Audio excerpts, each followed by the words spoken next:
జగ్గైపేటలో వారి కుమారు దగ్గర ఉంటున్నారు. మరి నేను ఫోన్ చేసి, అయ్యా మన మీటింగ్లు అంటే ఆల్రెడీ సిద్ధపడుతున్నామండి, వచ్చేస్తున్నాం మేము అన్నారు. వారికి సభాముఖంగా నిండు మనసుతో వందనాలు తెలియపరుస్తున్నాం. మన కొరకు ఎల్లప్పుడూ ప్రార్థన చేస్తారు. మరి మన మేలు కొరకు ఎంతో తాపత్రయపడతారు. వారు మనతో ఉండడం సంతోషం. ఇంకా ఎవరైనా అక్కడ దైవజనులు కానీ దైవజనరాలు కానీ ఉంటే మీ కొరకు ఇక్కడ స్టేజ్కి కుడివైపున చైర్స్ ఏర్పాటు చేయబడ్డాయి. మీరు ఇక్కడికి వచ్చి కూర్చోవాలని ప్రేమతో తెలియపరుస్తున్నాం. దైవజనులు ఫిలిప్ అంకుల్ గారు మనతో ఉన్నారు. వారిని వేదిక మీదకి రావాల్సిందిగా ఆహ్వానిస్తున్నాం.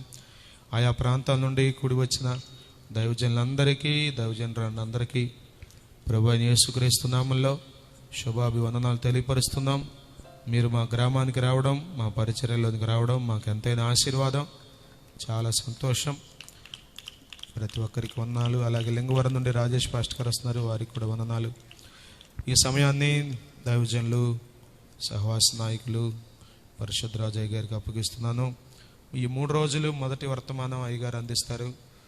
కాబట్టి మీరు పెందలకడ 8 గంటలకే లోపే వచ్చేస్తే పాటలు కూడా ఉంటాయి.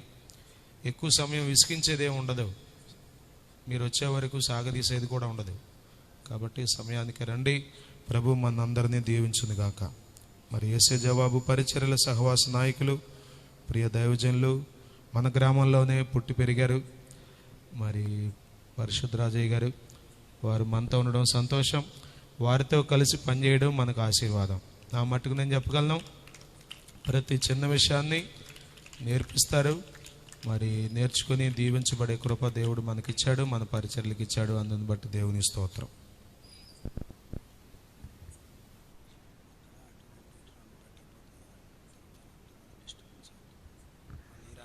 వరకు వెహికల్స్ రాకుండా చూడండి ప్లీజ్. ఈ 3 రోజులు గ్రామస్తులు కూడా సహకరించాలని ప్రేమతో మనం చేస్తాం. మన ప్రభువును ఘనరక్షకుడు నాయన యేసు క్రీస్తు వారి శ్రేష్ఠ నామములో మీ అందరికీ వందనాలు, శుభాలు, దేవునికి స్తోత్రాలు. హల్లెలూయా. అలాగే వేదిక ప్రక్కనున్న దైవజనులు, వేదిక మీదనున్న దేవుని సేవకులు, సేవకురాండ్రు, ముఖ్యంగా ఈ రాత్రి వాక్య వర్తమానములు అందించడానికి పిలువబడినటువంటి ప్రియ దైవజనులు ఫినెహాస్ సాయి గారు, సారీ ఈ కంగారులో నేను పేర్లు కూడా మర్చిపోయేటట్టు,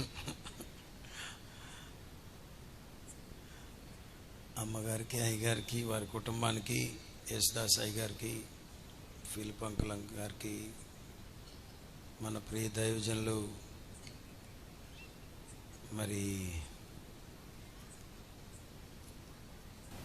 కాజా పాస్టర్ గారు, మోహన్ రావు అయ్య గారికి, అమ్మగారికి, అందరికీ వందనాలు. హల్లెలూయా. ప్రేమతో ఆహ్వానించి ఈ పరిచర్య అంతా జరిగిస్తున్న కరుణాకర్ గారు, జెన్నీ, స్థానిక సంఘం పెద్దమ్మకు అందరికీ వందనాలు. హల్లెలూయా.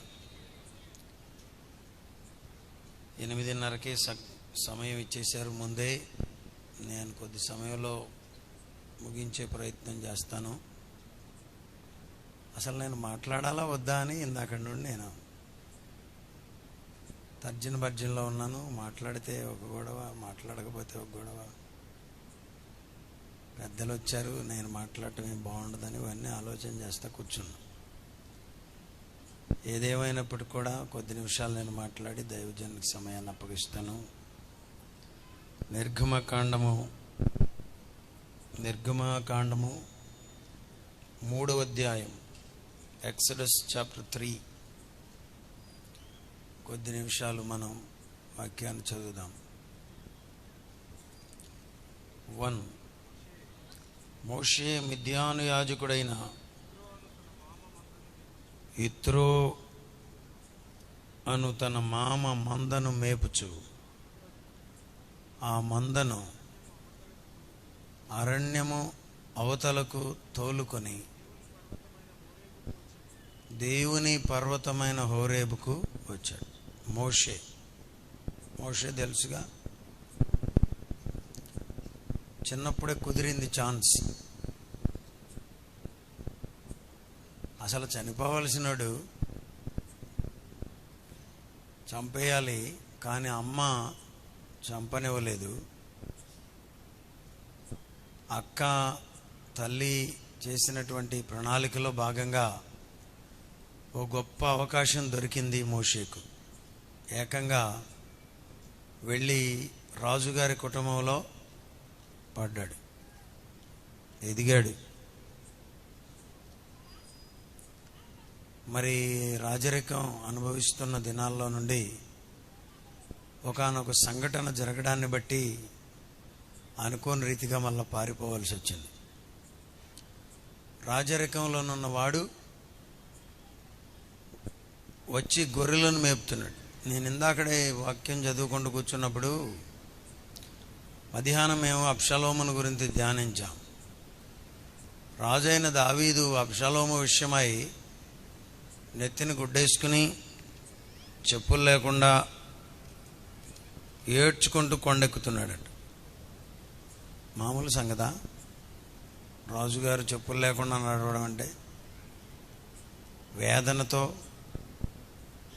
రాజరికం పోయినట్టు పరిస్థితి వచ్చేసింది. So this is the losing point అన్నట్లుగా కనబడుతుంది ఇక్కడ. మోషే కూడా రాజరికంలో ఉన్నాడు, అక్కడి నుండి బయటపడ్డాడు. ఇప్పుడు మోషే పరిస్థితి ఏంటంటే ఏమీ లేదు, గొర్రెలను మేపుకుంటున్నాడు. మానవ జీవితంలో అప్ అండ్ డౌన్స్ ఉంటాయి. ప్రతి పరిస్థితిలో, ప్రతి కుటుంబంలో, ప్రతి సంఘంలో అప్పు డౌన్, ఎత్తుపల్లాలు ఉంటాయి. మమ్మల్ని అందరినీ రండి రండి పైకి రండి అని పిలిచారు. అన్ని చోట్ల పిలవకపోవచ్చు, వచ్చినాక కూడా చూసి కూడా పరిశుద్ధరాజు వచ్చాడా, వస్తే కూర్చుంటాలే ఏంటంటే కూర్చోలేడేంటి అక్కడ అనే పరిస్థితులు కూడా అక్కడక్కడ తగులుతాయి. కంగారు పడకూడదు. ఇంకా గట్టిగా చెప్పమంటారా, ఎక్కిన వాళ్ళు కూడా కొన్నిసార్లు దించేస్తారు. ఇక్కడ వద్దులే పాస్టర్ గారు, మీరు కొంచెం పెద్ద పెద్దోళ్ళు వస్తున్నారు, అక్కడ కూర్చోండి కొద్దిగా ఏమనుకోకుండా అన్నారనుకో, ఎలా ఉంటుంది అప్పుడు మన ముఖం? మోషే రాజరికంలో ఉన్నాడు, ఫరో కుమార్తెకు కుమారుడిగా పెరిగాడు. మరి పరిస్థితి ఒక్కసారి తిరగబడి ఎక్కడికి వచ్చాడు? గొర్రెలను మేపుతున్నాడంట. హలో, గొర్రెలు మేపడం అంత తేలిగ్గా ఏమి ఉండదు. మాకు ఒక ఆయన బైబిల్ స్కూల్లో బోధించినప్పుడు 23వ కీర్తన నేర్చుకోవడానికి యెరూషలేముకి వెళ్ళాడండి. ఆయన చెప్పిన మాటలు మీకు చెప్తున్నా. యెరూషలేముకి వెళ్ళి అక్కడ గొర్రెల కాపరులను చూసి వాళ్ళ పరిస్థితులు ఏంటి, ఇప్పుడు పరిస్థితులు ఏంటి, అప్పుడు ఎలా ఉండుంటాయి అని 23వ కీర్తనను ఆ విధంగా ధ్యానించి నేర్చుకుని వచ్చాడట. లిటరల్గా గొర్రెల గురించి చెప్తూ ఆయన ఏమన్నాడంటే, గొర్రె అంటే మోస్ట్ స్టూపిడ్ యానిమల్ అని చెప్పాడు. అస్సలు విందంట చెప్పిన మాట, గ్రహించదంట గొర్రె ఏమి. అందుకు పోల్చాడు మనల్ని అని కూడా చెప్పాడు ఆయనే. 96లో జరిగిన సంగతి మీకు చెప్తున్నా. మరి దాని దగ్గర పెట్టాడు ప్రభువు తీసుకెళ్ళి. ఎవరిని? మోషేను. దేవునికి స్తోత్రం. ఈయన ఎవరండి మాట్లాడుతున్నాడు? తిరుగు.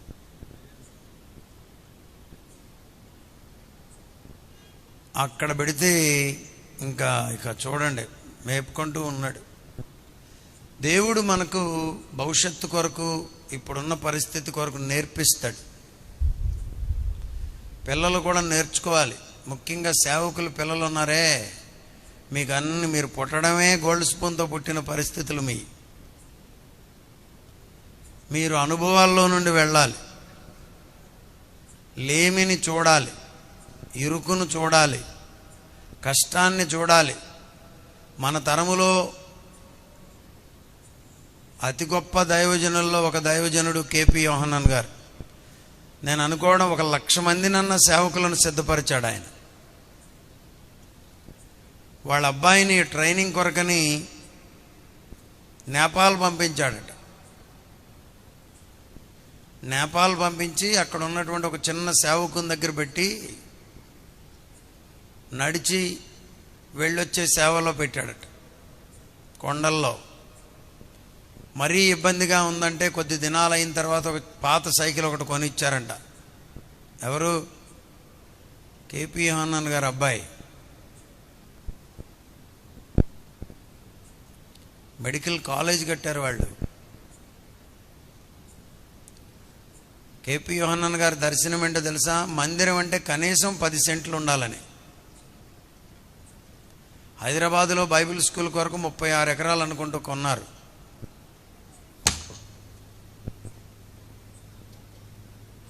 కేరళలో ఒకే చోట ఈ 3 దినాల సభలంటే ఏంటనుకుంటున్నారు? బైబిల్ తరగతులు ఇవి. ప్రభువు మీకు నేర్పిస్తాడు. తగ్గించుకోవడం నేర్చుకోవాలి. మనం చాలా విషయాలు మనం నేర్చుకోవాలి దేవుని దగ్గర. మోషేకు పెద్ద పని ఉంది భవిష్యత్తులో. దాని కొరకు నేర్చుకున్నా అవి చాలక మళ్ళీ ఈ ట్రైనింగ్లో పెట్టాడు. మొన్న దేవదానం గారి దగ్గరికి వెళ్ళాం మేము. దేవదానం గుడివాడ కృపాదానం అయ్యగారి దగ్గరికి. అయ్యగారు చెప్పారు, ఏసన్న గారి దగ్గర ఎవడన్నా మాట వినకపోతే కృపాదానం అయ్యగారి దగ్గరికి తోలేవాడంట వాడిని.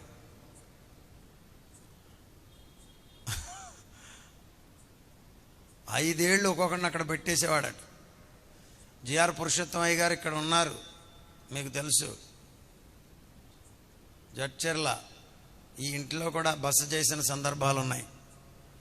ఒకసారి చెప్పారు, బైబిల్ స్కూల్ అని ఒకడు వచ్చాడంట బైబిల్ స్కూల్ కానీ. వాణ్ణి 5 ఏళ్ళు బట్టలు ఉతకడానికి పెట్టాడంట అక్కడ. అప్పుడు సేవకు పంపించాడు. ఇప్పుడు ఘనమైన సేవ చేస్తున్నారని అయ్యగారే చెప్పారు. గాడ్ ట్రైన్స్ అస్. దేవుడు మనకు తర్బీదునిస్తాడు. మోషేకు తర్బీదునిస్తున్నాడు. ఎక్కడ తీసుకెళ్ళాడు? హోరేబు పర్వతానికి తోలుకొని పోయాడంట. మందనిచ్చాడు. గొర్రెలను తోలుకొని పోతున్నాడు. ఒక్కడే ఉన్నాడు. ఎవరున్నారు? ముళ్ళు, తుప్పలు, పొదలు, రాళ్ళు, రప్పలు అన్నీ ఉన్నాయి. తిరుగుతూ ఉన్నాడు. తరువాత వచనం, హోరేబుకు వచ్చెను. ఒక పొద కనబడిందంట. పొద నడిమిని అగ్ని జ్వాలలో యెహోవా దూత అతనికి ప్రత్యక్షమాయను. ఒక పొద వెళ్ళిందేమో గొర్రెల పని మీద, సన్నివేశమేమో ఏరొకటి తగిలింది. అక్కడికి వచ్చాడు ప్రభు. నువ్వు ఎక్కడికి పెడితే అక్కడికి వస్తాడు ప్రభు. ఈ రాత్రి కాసుకు వచ్చాడు. ఆయన సన్నిధి లేని చోటు లేదు అఫ్ కోర్స్, కానీ ఆయన బలమైన ప్రసన్నత ఎక్కడ ఉంది ఈ రాత్రి? ఆయన నీ కొరకే తిరుగుతాడు. నీ కొరకే సంచరిస్తాడు. నీతో మాట్లాడడానికి, నిన్ను సరిచేయడానికి, నిన్ను సిద్ధపరచడానికి, నీకు మేలు చేయడానికి, నిన్ను పైకి తీసుకొని రావడానికి, నిన్ను తప్పించడానికి, నిన్ను బ్రతికించడానికి, నిన్ను ప్రయోజకునిగా మలచడానికి ప్రభువు నీ పనిలోనే ఉన్నాడని మీరు గుర్తుంచుకోవాలి. Is on your business. మోషేనేమో గొర్రెలు తోలికిపోతే ఈయనేమో అక్కడికి వెళ్ళిపోయి అక్కడ ఒక పొదను చూచాడు. ఆ పొదంట నడిమిని మధ్యలో అగ్ని జ్వాల రగులుకుందట. అగ్ని కనబడుతుంది. అగ్ని జ్వాలామయమే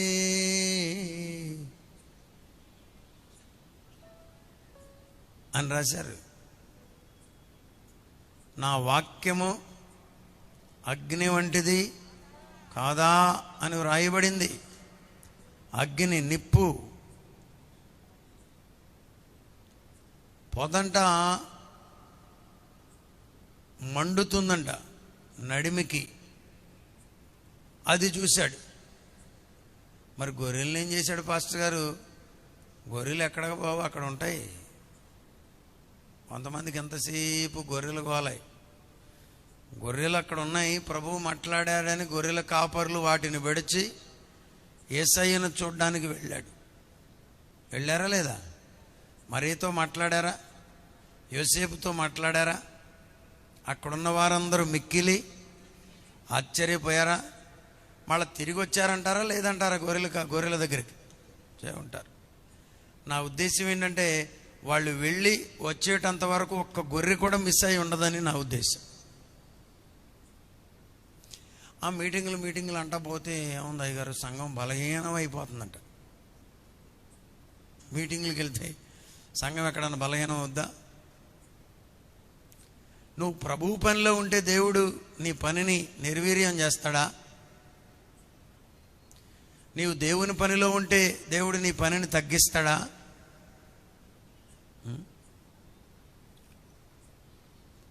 మీటింగులను తీసుకుపోయి పిల్లోడికి మార్కులు తగ్గిపోయినాయి అనేవాళ్ళు ఎవరైనా ఉన్నారా?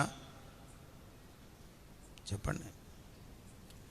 మనం ప్రభువు పనిలో ఉన్నప్పుడు పొద కనబడింది, పొద నడిమిని అది అగ్నితో నింపబడింది, అది చూస్తున్నాడంట. చూడండి ఎలా ఉందో ఆ మాట. అతడు చూచినప్పుడు అగ్ని వలన ఆ పొద మండుచుండెను, కానీ పొద కాలిపోలేదు. మనకు ఒక ఐడియా ఉంది. మన ఐడియా ఏంటి?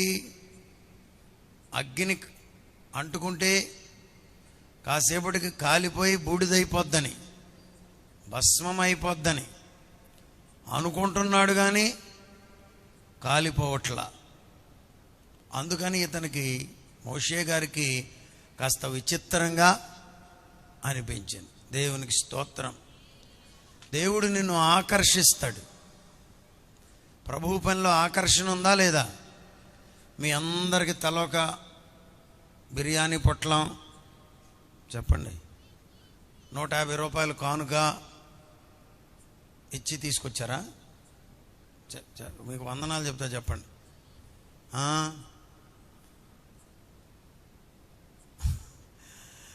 బిర్యానీ పొట్లం 100 రూపాయలు కానుక ఇచ్చేవాళ్ళు ఉండరు ఇక్కడ, మీరు గుర్తుంచుకోండి. బూతులాడుతూ అటు ఇటు తిరుగుతారు. బిర్యానీ పొట్లం 100 రూపాయలు 150 రూపాయలు కానుక ఇచ్చి తీసుకొస్తే వాళ్ళు అడిపోయి బీడీలు సిగరెట్లు కాల్చుకుంటారు. వీళ్ళు తెచ్చినోళ్ళు కాదు, చెప్పండి. వీళ్ళు ప్రభువు కొరకు వచ్చినాళ్ళు. దేవునికి స్తోత్రం. మన మధ్య ఎక్కడో ఆటో దించేశారంట ముసలమ్మను, నువ్వు ఎందుకులే ఆగు, ఖాళీ లేదని. జాతర చేసేసిందంట. నన్ను వద్దంటారా అని. యేసు రక్తమే జయం. మళ్ళీ ముసలమ్మన్న ఊరుకోదేమో నాయన, అదే అటు ఇటు పొడిసమ్మ అయి ఉండొచ్చు. ఆసక్తి, దేవుని పనిలో ఆకర్షణ ఉంది. ఒక్కసారి నువ్వు ప్రభు దగ్గరకు ఒక అడుగు వేసావంటే ప్రభు నిన్ను ఆకర్షిస్తాడు. ఒక మీటింగ్కి వచ్చావంటే ఇంకొక మీటింగ్కి ఆటోమేటిక్గా వచ్చేస్తావు. సుజానమ్మ గారు ఇక్కడ ఉన్నారుగా, ఇదే గృహానికి నాన్నగారు 74, 75, 73 ప్రాంతాల్లో వచ్చినప్పుడు కనబడినప్పుడు, అమ్మా ఒక్కసారి మందిరానికి రండి అమ్మా అనేవాళ్ళంట. ఇదే మాట చెప్పారు నాన్నగారు చనిపోయినప్పుడు. ఆమె ఒక్కసారి మందిరానికి రండి అమ్మా అనేవాళ్ళట. చూసారా? ఒక్కసారి మందిరానికి వెళ్ళానంతే ప్రభువు నన్ను గట్టిగా పట్టుకున్నాడని చెప్పారు ఆమె. ఆమేన్, హల్లెలూయా, హల్లెలూయా. ఇదే గ్రామంలో, ఇదే ప్రాంతంలో మణిమ్మ గారు, సంజీవరెడ్డి గారు గుడివాడలో ఉండి ఇద్దరు ప్రభు దగ్గరికి వెళ్ళిపోయారు. నాన్నగారు ఒక గృహంలో, మరి ఏ గృహం అది, ఈ గృహం మరి ఇంకో గృహం, వాక్యం చెప్తుంటే చాపేసి మణిమ్మ గారు అవతలుండి వాక్యం వినేదట. అమ్మా మీరు అవతలుండి వాక్యం వింటున్నారు కదా, మీ ఇంటికి కూడా వచ్చి ప్రార్థన చేస్తానన్నారట. అమ్మో, మా ఇంటికి వస్తే నన్ను మిమ్మల్ని కూడా బ్రతకనివ్వరయ్యా అందంట ఆమె. కానీ ఆ ఇంటికి వెళ్ళడానికి, సువార్త పలకడానికి, వారు ప్రభువులోనికి రావడానికి ప్రభువు సహాయం చేశాడు. మణిమ్మ గారు ప్రభు దగ్గరికి వెళ్ళినప్పుడు గుడివాడ డి భూషణమయ్య గారు వచ్చి ఒక సాక్ష్యం చెప్పారు. మణిమ్మ గారు సుమారు ఒక 50 కుటుంబాలను మందిరానికి నడిపించారని చెప్పారు. హల్లెలూయా, హల్లెలూయా. విత్తనమై ఫలిస్తావు. ఒక అడుగేశాడంతే మోషే. అలాగా ఏమి జరుగుతుందో, ఏమి జరుగుతుందో, ఇంకేమి జరగనుందో అనుకుంటూ అట్లా అంతే అంతే. పట్టబడ్డాడు, దర్శనం పట్టబడ్డాడు, కార్యం పట్టబడ్డాడు, దైవ సన్నిధి పట్టబడ్డాడు. ఆ పొద మండుచున్నది కానీ కాలిపోలేదంట. దేవునికి స్తోత్రం. అగ్ని మండుచుండినే, పొద కాలిపోలేదుగా అని రాశారు. చూసారా? చూడండి ఏం జరిగిందో. అప్పుడు మోషే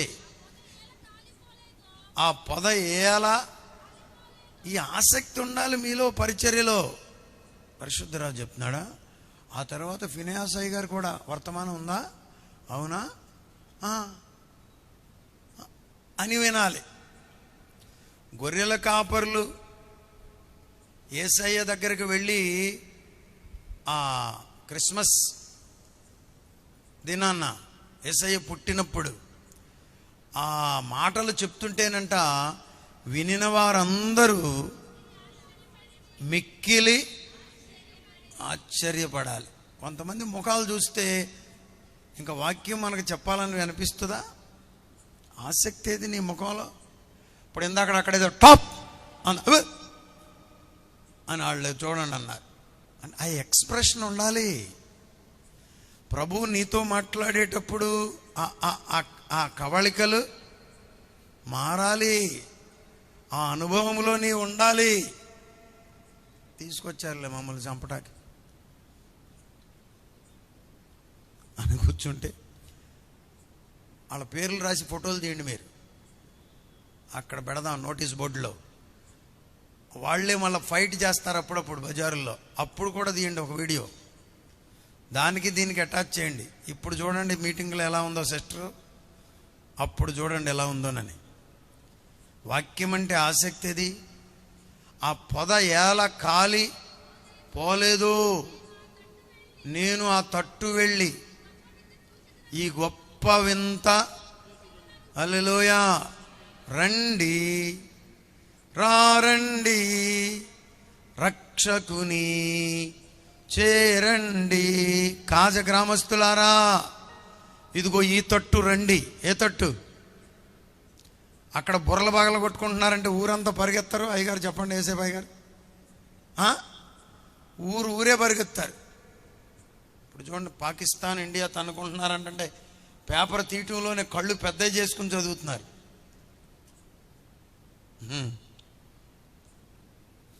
మామూలు క్రికెట్లు అయితే చూడరంట చాలామంది. పాకిస్తాను ఇండియా అయితే చూస్తారు. దుష్టత్వం కాదు, శత్రుత్వం కాదు, ఆహ్లాదకరంగా చూడాలనే మనసు మనకు ఉండాలి.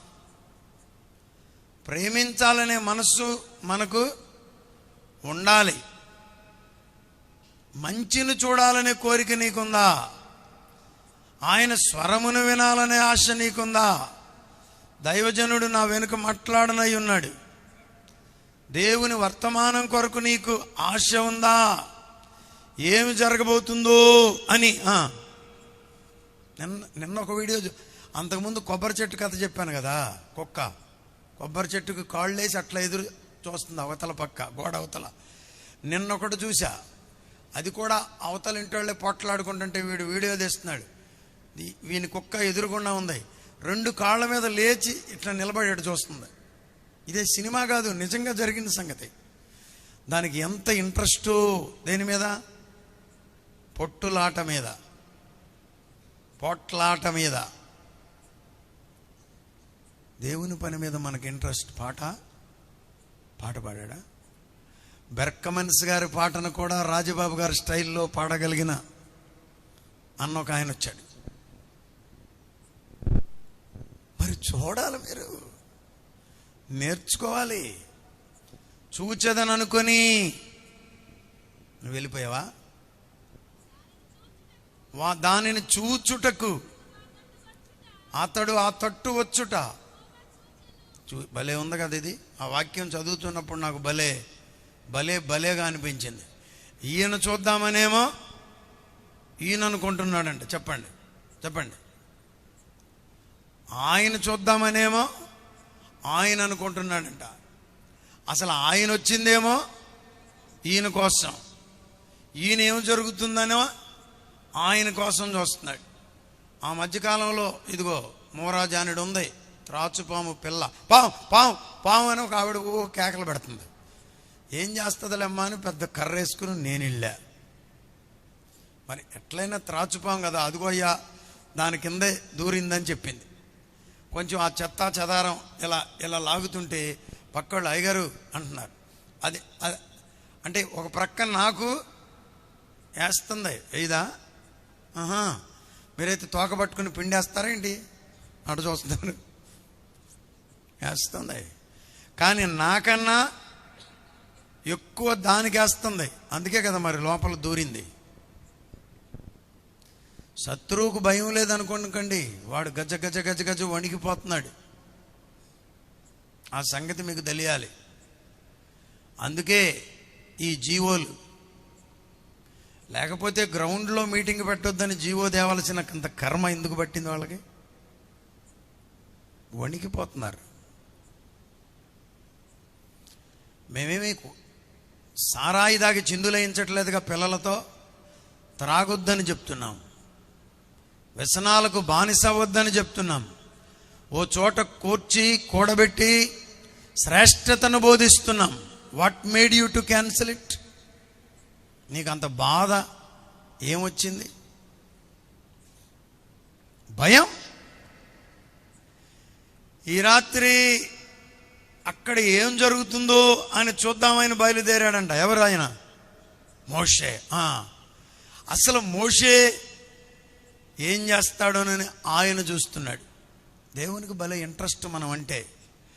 ఆదామునకు సృష్టి అంతటిని చేసి, ఈ జంతువులన్నిటిని పక్షులన్నింటినీ చేసి వదిలి ఆదాముకు అప్పచెప్పాడంట. ఏం పెట్టమని? పేర్లు పెట్టమని. వేటికి ఏ పేరు ఆదాము పెట్టునో దేవుడైన యెహోవా చూచుచుండెనని రాయబడింది. అంతేనా? ఎట్లా ఉంది ఆ మాట? ఎవరైనా చదవగలిగితే? అదిగో ఆదాము ఏ పేరు పెట్టునో చూచుటకు. చూసారా? దేవుడు చూస్తున్నాడంట అసలు ఏం చేస్తాడో ఆదామని. ఇప్పుడు ఎస్తేరుకి ఏదన్నా ఒక పాట పాడమనో 4 మాటలు చెప్పమని ఎవరన్నా మైక్ ఇచ్చారనుకో, అమ్మిని నేనేం చేస్తాం? ఇటు చూడండి, ఏం చెప్పొద్దంట. ఇక మా పిల్లలైతే సరాసరి ఇస్తేరక్క ఇస్తేరక్క అట్లా చూస్తున్నాడు దేవుడు. దేవునికి మనల్ని చూడడం అంటే ఎంతో ఇష్టం. ఇక్కడ మీటింగ్ ఎలా జరుగుతుందా, బిడ్డలు ఎలా పరిచర్య చేస్తున్నారా, ఏం జరుగుతుంది, దేవుడు చూచుచున్నవాడై ఉన్నాడు. హల్లెలూయ హల్లెలూయ. చూస్తున్నాడు, ఆయన చూస్తున్నాడు, మన పనిలోనే ఉన్నాడు. ఇక్కడ కూడా ఏం జరిగిందంట? యెహోవా చూచెను. దేవుడు ఆ పొద నడుమ నుండి మోషే మోషే హోరేబు పర్వతం మీద. ఏం తెలుసు? ఎవరున్నారు అక్కడ? అస్సలు నీకు తెలియని కొత్త చోటకు వస్తే నీ పేరు పెట్టి పిలిస్తే నీకు ఎంత ఆనందం కలుగుతుంది?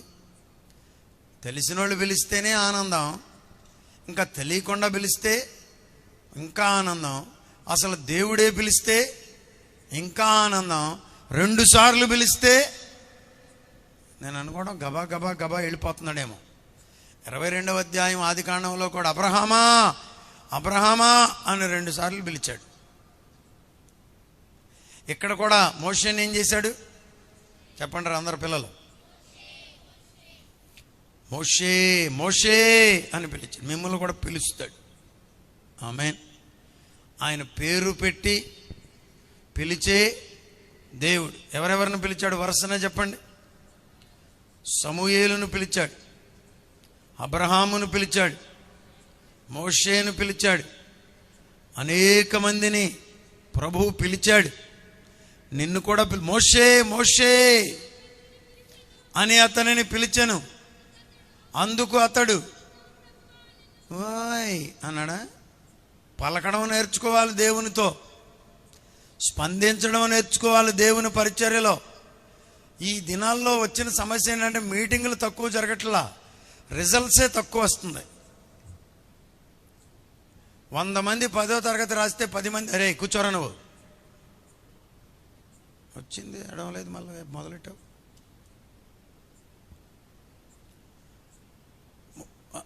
10 మందే పాస్ అయితే రిజల్ట్ బాగున్నట్ట? ఎక్కడుంది రిజల్ట్స్? మీటింగ్ రిజల్ట్స్ అంటే ఏంటి? మీటింగ్ అయింది, ఇన్ని మీటింగులు అవుతున్నాయి. నార్త్ ఇండియా గురించి ఇన్నిసార్లు చెప్తున్నాం. సువార్త లేని గ్రామాలు, గ్రామంలోనే సువార్త లేని ప్రాంతాలు, మొవ్వలో సువార్త లేని ప్రాంతాలు ఉన్నాయి. మీకు తెలుసా? జీవరత్నం బ్రదర్ అని ఒక ఆయన, మంటాడు బ్రదర్, ఆ డైరీలు వేస్తున్నాడు పాస్టర్ల అడ్రస్లతో. అన్న గుడివాడలో ఒక కాలనీలోనే సువార్త లేదన్నా అని చెప్పాడు. సువార్త లేని ప్రాంతాలను వెతికే కన్నులున్నాయా? సువార్త లేని ప్రాంతాలను వెతికే సేవకులున్నారా? సువార్త లేని ప్రాంతాలను వెతికే విశ్వాసులున్నారా? రెస్పాండ్ అవ్వాలి మీరు. మోషే మోషే అన్నప్పుడు చిత్తము ప్రభువా అన్నాడంట. ఓయ్ అంటాం వేరు. ఓయ్ అంటే చెప్పేవలే మాలా అన్నట్లు. చిత్తము ప్రభువా అంటే నువ్వు ఏది చెబితే అది చేస్తాను నాయన. ఆ సంఘం కావాలి మనకి. ఏ సంఘం? ప్రభువా నువ్వేది చెబితే, ఈ రాత్రి నేను ఇక్కడికి వచ్చిందే నువ్వేదైనా నాకు పనిని అప్పచెప్తావని. దేవునికి స్తోత్రం. నాకు చిన్నప్పుడు తెలియదు కానీ బైబిల్ స్కూల్కి వెళ్ళిన తర్వాత ఒక అనుభవం వచ్చింది. అదేంటంటే కోటా జంక్షన్లో, ఆ జంక్షన్ ఆ మూలన చాలామంది వచ్చి పొద్దున్న అట్టు నిలబడతారు గుట్లుగా. నాకు మొదట్లో అర్థమయ్యేది కాదు, ఏంటి వీళ్ళందరూ వచ్చి ఇక్కడ నిలబడుతున్నారని. అప్పుడు ఎవరన్నా మేస్త్రీలు వచ్చి నువ్వురా, నువ్వు కూడా రా, నువ్వురా అని వాళ్ళు తీసుకుపోతారు. ఈ మధ్య నాకు బెంజ్ సర్కిల్లో కూడా గుంపు తగిలింది. ఈ బీహార్ బ్రదర్స్ వాళ్ళు వీళ్ళు అందరు వచ్చి పాపం అట్లా నన్ను తీసుకెళ్తారా పనికి, అట్లా ముందుకొచ్చి కొంచెం కనబడేటట్లుగా ఇట్లా చేతులు ఎత్తడం. దేనికోసం? పని కోసం. అలాంటి బిడ్డలు కావాలి ఈ రాత్రి. మోషే చిత్తము ప్రభువా అన్నాడే, అందులో అది కనబడుతుంది. Lord I'm here to go, నేను రెడీగా ఉన్నాను నువ్వేది చెప్పినా వినడానికి. చిత్తము ప్రభువా. మీరు చెప్పండి నాకు. అరే ఎందుకురా మీరు అల్లరి చేస్తున్నారు? చిత్తము ప్రభువా అన్నాడంట. ఏమన్నాడు చెప్పండి? చిత్తము ప్రభువా అన్నాడు. దేవునికి స్తోత్రం. హల్లెలూయా. డిస్టర్బ్ చేయమనరా. చిత్తం ప్రభువా అన్నాడు. ఒక మాట చెప్పనివ్వండి. అదేంటంటే మోషేకు ప్రభు ఎట్లా తెలుసు? పెరిగింది ఎక్కడ? రాజగృహంలో కదా. ఫరో కుమార్తె ఏమన్నా భక్తి బోధించి ఉంటుందా? లేదుగా. అన్యులుగా. మరి ఎట్లా నేర్చుకున్నాడు? దేవుని స్వరాన్ని ఎట్లా గుర్తుపట్టాడు? అమ్మ ముందే పాలు ఎక్కడ తాగాడు? అమ్మ తల్లి దగ్గరేగా. ఒగ్గుపాలతో దేవుడు మాట్లాడుతాడానా? దాస్ ఆర్ట్స్ అని మీకు ఇటు బందరు వెళితే అవన్నీ ఏరియాల్లో కనబడతాయి. ఇదిగో ఈ కొబ్బరి చెట్టు ఎంత ఉందో అంత ఎత్తు పెద్ద పెద్ద కటౌట్లు పెట్టి రాజకీయ నాయకులై, సినిమా యాక్టర్లై ఫ్లోరోసెంట్ కలర్స్తో పెద్ద పెద్ద కటౌట్లు వేయించేవారు ఆయనతో. పెద్ద ఆర్టిస్ట్. బాగా ధనం సంపాదించేవాడంట, త్రాగుబోతు అయిపోయాడంట. కానీ అమ్మ చెప్పేదంట, నాన్న అరే నీ కొరకు నేను ప్రభు సన్నిధిలో ప్రార్థన చేస్తున్నానయ్యా, నిన్ను దేవునికి సమర్పించాను రా, నువ్వు దేవుని మాట వినాలయ్యా, నీవు దేవుని సేవ చెయ్యాలయ్యా అంటే ఆ మాటలన్నీ దాసుగారికి పిచ్చిగా ఉండేయండి. ఏంటి మమ్మీ, ఏంటి నువ్వు చేసిపోయే మాటలమ్మా, ఊరుకో, నేనేంటి సేవ చేయటం ఏంటి, ఇవన్నీ నేను నమ్మను, ఈ పాస్టర్లను అస్సలు నమ్మను అన్నట్టుగా ఉండేవాడంట. కానీ ఒకనొక దినం వచ్చింది, దెబ్బ పడింది. అప్పుడు బెంబేలెత్తిపోయి ఇక అయిపోతాను అనుకుని, ప్రభువా అమ్మ చెప్పింది మీరు మాట్లాడతారని, నీవు నాకు కృపనిస్తే, అవకాశం ఇస్తే నేను సేవ చేస్తానయ్యా అనుకున్నాడంట.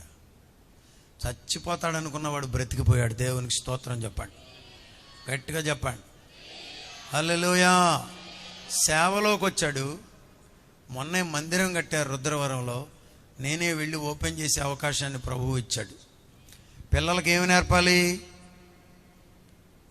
ప్రభువు మాట్లాడతాడని నేర్పాలి, ప్రభువు స్వరం ఎలా ఉంటుందో నేర్పాలి. కోడి పిల్లలకి ఏమి నేర్పిస్తుంది అనుకుంటున్నారు? గద్ద మనకు కనబడక మునిపే కోడి అలర్ట్ అయిపోతుంది. కోడి అలర్ట్ అవ్వడంలోనే పిల్లలు అలర్ట్ అయిపోతాయి.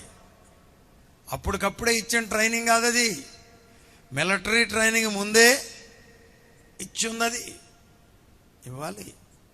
ఇచ్చింది అమ్మ మాటలు మోషేకి ఇంకా గుర్తుండే ఉన్నాయనుకుంటున్నా నేనైతే, అమ్మ నేర్పిన మాటలు. లేకపోతే వాడిని ఎందుకు తీస్తాడు ఒక తీత, ఐగుప్తీయుణ్ణి?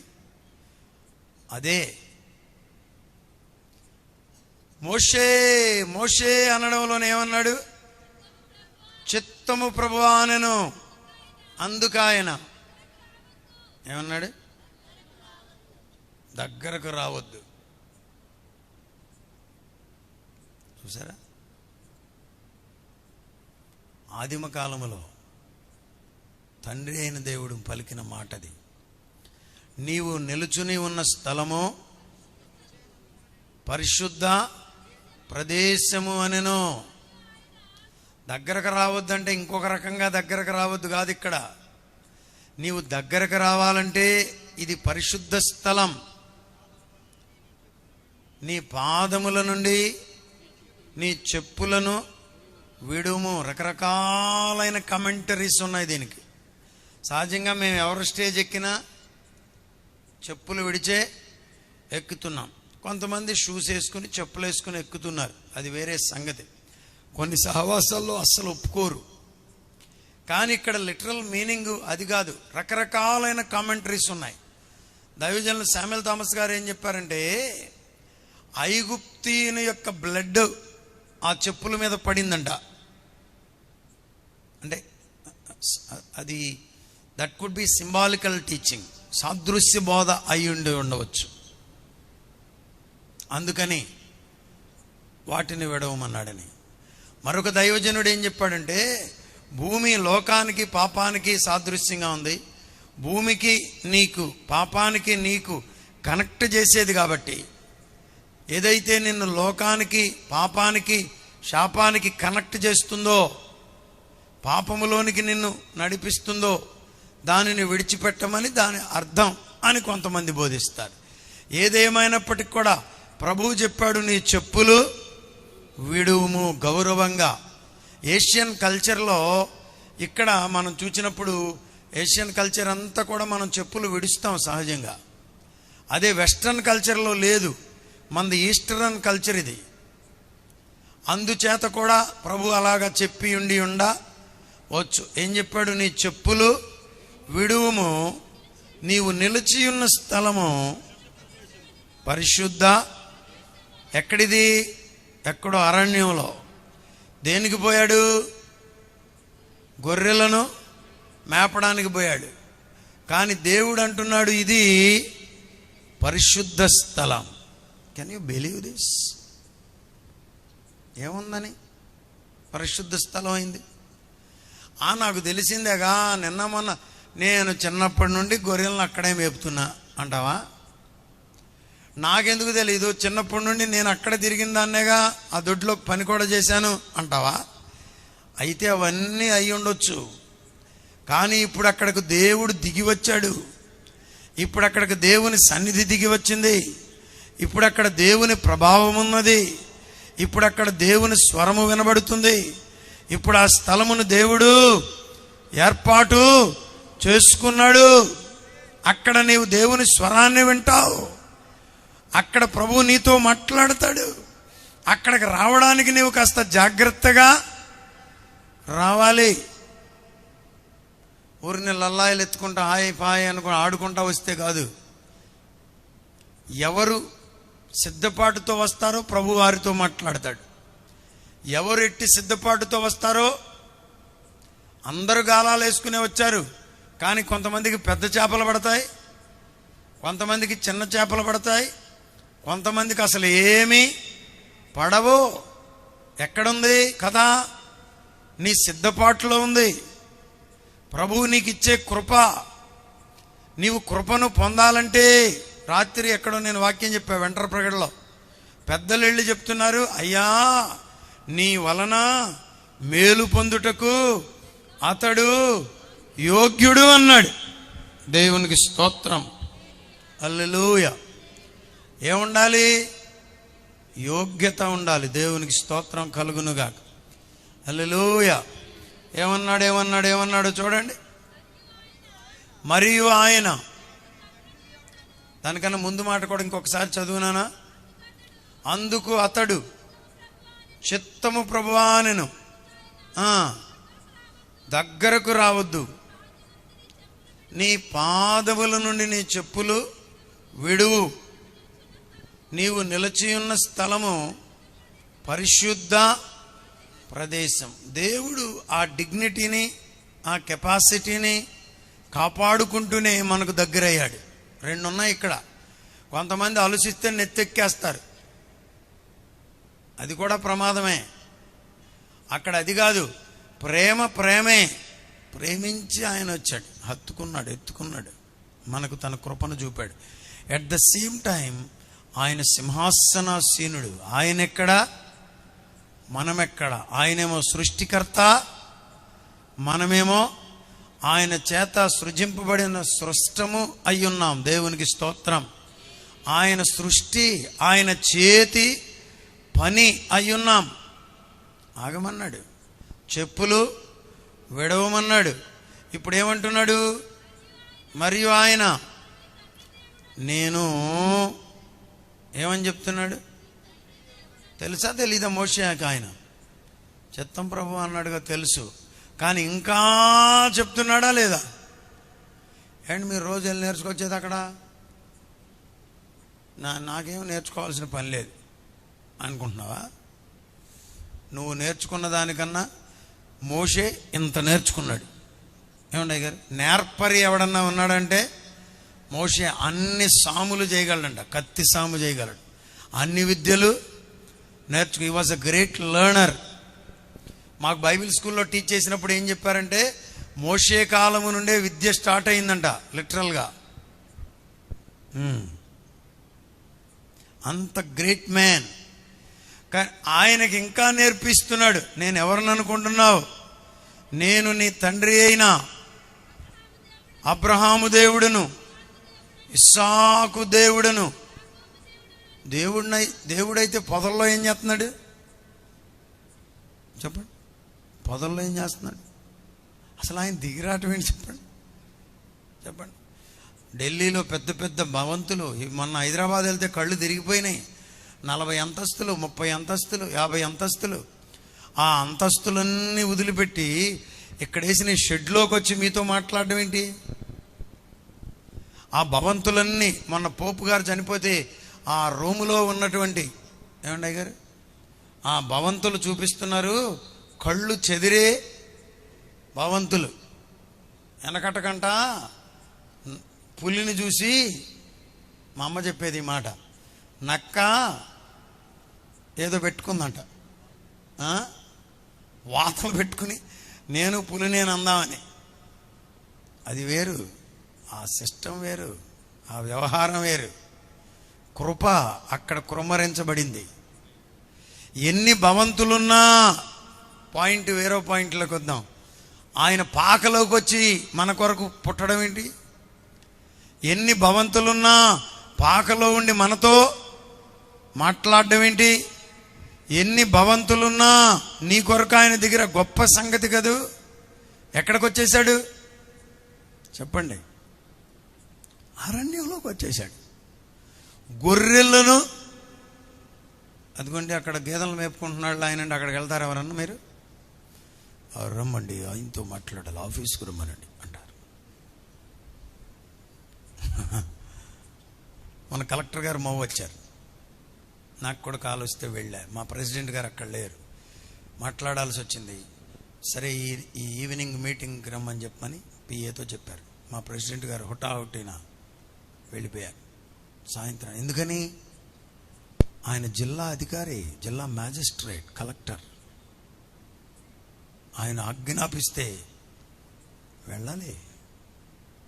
ఈయన కలెక్టర్ గారు కాదు, ముఖ్యమంత్రి కాదు, ప్రధాని కాదు, ప్రధానులకు ప్రధాని, రాజులకు రాజు, ప్రభువులకు ప్రభువు, భూపతులందరికి అధిపతి, దేవాతి దేవుడు, సర్వోన్నతుడు. మోషే కొరకు పొదల్లోకి వచ్చేసాడు. నీ కొరకు ఈ రాత్రి ప్రభు ఇక్కడికి వచ్చాడు, కాసుకు వచ్చాడు. హల్లెలూయ. నీతో మాట్లాడడానికి, నీతో ముచ్చటించడానికి దేవుని స్వరాన్ని నువ్వు వినబోతున్నావు. ఏం మాట్లాడతాడో అని నువ్వు సిద్ధపడి ఉంటే ప్రభువు నీతో ప్రత్యేకంగా మాట్లాడి పంపిస్తాడు. God has a special plan with your life. మీ జీవితంతో ఆయనకు ఒక ప్రత్యేకమైన ప్రణాళిక ఉంది. మా అన్న కోరిక ఏంటంటే, మా నాన్నగారు సేవ సేవ సేవ అంటూ అంతటి అయిపోయింది, చాలా కష్టంగా ఉంది మా పరిస్థితి. మా చిన్నోడినన్న బాగానే చదువుతున్నాడు కాబట్టి ఎలాగో అలా చదివించి టీచర్ని చేసి కాస్త లైన్లో పెట్టాలని ఆయన ఉద్దేశం. నేను ఇంటర్మీడియట్ అయిన తర్వాత బైబిల్ స్కూల్కి పోతానంటే, చదవరా, బాగానే చదువుతున్నావుగా, చదవరాదా, చదివితే ఏదన్నా చిన్న ఉద్యోగం వస్తుంది నాన్న అన్నాడు. అది అన్నగారి ప్రణాళిక. కానీ దేవుని ప్రణాళిక నా జీవితంలో వేరుగా ఉంది. నీ ఎడల కూడా దేవుని ప్రణాళికలు ఉన్నాయి. God has a special plan for your life. మోషే, నీ జీవితంలో, నీ జీవితంతో ఒక గొప్ప ప్రణాళిక ఉంది. గొర్రెలను మేపుతా కూర్చుంటే కాదు, నీ కొరకే నేను దిగొచ్చాను అనే స్వరాన్ని నీవు కూడా వినాలంటే దైవజనుని ద్వారా ప్రభు ఏం మాట్లాడతాడో నువ్వు సిద్ధంగా ఉండాలి. అగ్ని రగలబోతుంది, పొద మండబోతుంది, స్వరము బయటకు రాబోతుంది, దేవదూతలు దిగిరా. కలెక్టర్ గారేమో మా వస్తే ఈవో గారు మొదలుకొని పొద్దుండే 6ంటికి పరుగు అధికారులు అందరూ సవార్లు ఎత్తున్నారు. మామూలుగా 10:30 కానీ దిగరు. యేసు రక్తమే జయం. దేవుడు దిగొచ్చేసరికి దేవదూతలు దిగొచ్చేసారంట. ఆయన దిగిరావటం ఇంకేమైనా ఉందా? ఆయనది. మా చిన్నప్పుడు అబ్రహాం శామ్యూల్ గారు 3వ రోజు వచ్చేవాళ్ళు కూటానికి, సహవాస నాయకులు కదా. అప్పుడు దాకా కుర్చీల్లో కూర్చున్న సేవకులు, వాళ్ళేమో క్రింద, అయ్యగారికి తెలుసుగా, యేసుదాస్ అయ్యగారు, స్టేజ్ మీద కూర్చున్నోళ్ళు కూడా అక్కడికి వెళ్ళిపోయి పర్లేదులేండి అనేవారు. మరి ఆయన వస్తేనే అట్లా ఉంటే పరిస్థితి. దేవాతి దేవుడు, సర్వాధికారుడు, మహోన్నతుడు, హల్లెలూయ, ఆయన దిగొచ్చాడు. మా ఏంటి మీ అడావుడు ఏంటి ఇక్కడ అనుకుంటున్నారు కొంతమంది. మా అందరు అడావుడు ఏంటి అనుకుంటున్నారు? ఆయన దిగొచ్చాడు. మా అందరు అడావుడు ఏంటి అనుకుంటున్నారు? ఆయన మాట్లాడబోతున్నాడు, ఆయన దర్శించబోతున్నాడు, ఆయన కాజ గ్రామాన్ని, పరిసర ప్రాంతాలను కనికరించబోతున్నాడు. అట్టి కృప ఈ రాత్రి మనకు కలుగునుగాక. హల్లెలూయా. కరుణాకర్ గారు, హల్లెలూయా.